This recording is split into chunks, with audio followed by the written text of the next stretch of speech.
বলেছেন রাসূল সাল্লাল্লাহু আলাইহি ওয়াসাল্লাম কিভাবে সালাত আদায় করতেন, কোরআন এবং হাদিস দ্বারা বর্ণনা করতে ভাই 3 ঘন্টা লাগবে।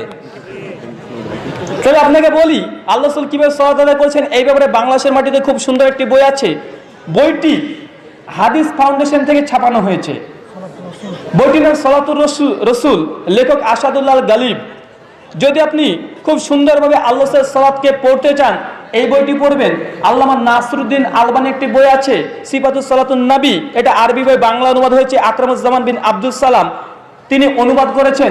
এটা হচ্ছে তাওহীদ প্রকাশনী থেকে ছাপানো হয়েছে। এই বইটা যে একটু আলেম শ্রেণী মানুষ তাদের জন্য উপকারী বেশি, কিন্তু সালাতুর রসুল এটা আলেমদের জন্য উপকারী, আমজনতার জন্য উপকারী। আর যদি মাসালাগত বিষয় বেশি জানতে চান, ফিকের পরে জানতে চান, তো আরো একটি বই বেরিয়েছে তাওহীদ প্রকাশনী থেকে, আমাদের ইন্ডিয়ান লেখক আব্দুল হামিদ ফাইজি আল মাদানী, তিনার বই সালাতে মুফাসসির।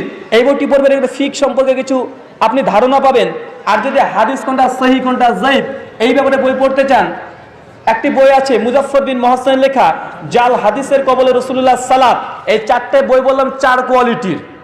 এখন যে কোয়ালিটির সে কোয়ালিটির হিসাবে আপনি বইটা কিনবেন, পড়াশোনা করবেন, ইনশাআল্লাহ বিশুদ্ধ সালাত আল্লাহ রাসূলের সালাত আদায় করেছেন এটা পেয়ে যাবেন। আল্লাহ রাসূলের সালাত কেমন ছিল এই মর্মে আমার একটি ভিডিও বক্তৃতা আছে, ইন্টারনেট থেকে ডাউনলোড করে শুনে নেবেন। কেননা এটা প্রশ্ন উত্তর পর্ব, এখানে আলোচনা করা তো সম্ভব নয়।